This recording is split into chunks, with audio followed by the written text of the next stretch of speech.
Le développement durable est désormais dans tous les esprits et l'école n'échappe pas à la règle. Une étude a été réalisée dans l'Académie de Poitiers. 80% des établissements possèdent un coin nature. 63% déclarent l'utiliser pour mener des actions pédagogiques avec les élèves, tous niveaux confondus, même si les lycées sont moins bien dotés. Le jardin potager est le plus souvent présent. Il est le point de départ de travaux variés et facilite les croisements avec d'autres thématiques, comme le gaspillage alimentaire, la nutrition, les saisons. Un composteur complète quasi systématiquement le dispositif. Des hôtels à insectes équipent 30% des établissements. Viennent ensuite les nichoirs et les friches. Les mares restent l'apanage des enseignants les plus convaincus.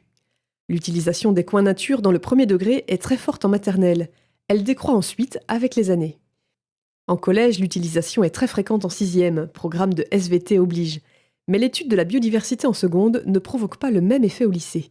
L'observation du terrain semble ici s'effectuer en dehors de l'établissement.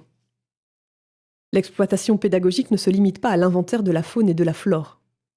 L'Académie de Poitiers a créé un blog qui rassemble des tas d'idées et des modes d'emploi pour aménager un jardin, créer une mare, observer les oiseaux ou les insectes.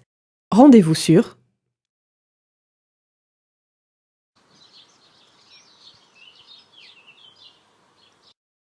Nous avons constaté qu'au lycée, nos élèves ne prenaient pas forcément la filière scientifique. Donc on a souhaité développer justement les sciences au collège pour leur donner le goût des sciences, en mettant nos élèves devant le concret. On a donc développé différentes parties avec le bassin tout d'abord, les fours solaires, les zones où on fait la jachère, et puis le petit jardin avec les différentes plantations. Le prof de SVT, lui, travaille avec ses classes de 6e, par exemple, dans le petit jardin qui est derrière. Au mois de septembre, on va récupérer les graines des plantes qu'on a plantées cette année. Et donc ces graines, on va les mettre à germer dans notre serre. En technologie, mon collègue travaille surtout avec des maquettes. Nos élèves de 3e ont réalisé les fours solaires. On réalisait aussi des hôtels insectes. Après, on passe sur le terrain. Et ça, c'est très important qu'on concrétise à chaque fois les projets.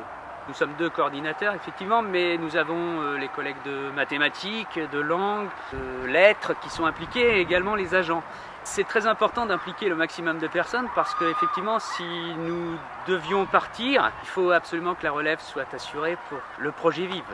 La problématique de départ, c'était comment faire chauffer de l'eau avec le soleil. Donc il y a eu une partie de recherche réalisée par les élèves pour trouver différentes solutions techniques. Ils ont très vite trouvé le principe du four solaire. Et après, ils ont réfléchi aux différentes solutions techniques. On a travaillé en groupe et chaque groupe a donc conçu un four solaire. Alors on est en partenariat avec le CPIE de l'ATU, c'est le Centre permanent d'initiative environnementale. On va donc mettre en application ces fours solaires, faire des relevés de mesures, réfléchir aux problèmes environnementaux et à l'utilisation de ces fours solaires dans des pays en voie de développement. Voir l'intérêt que ça peut amener par rapport au développement durable, donc l'aspect social, économique et environnemental.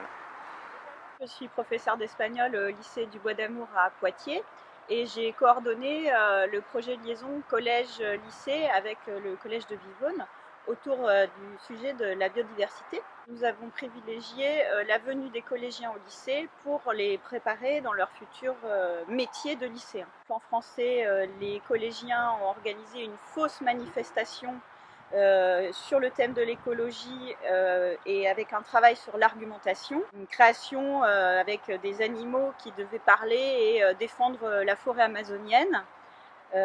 En sciences, les collégiens sont venus présenter les fours solaires, les éoliennes aux lycéens et les lycéens, eux, ont présenté des mini-expériences scientifiques qu'ils ont réalisées avec leurs professeurs.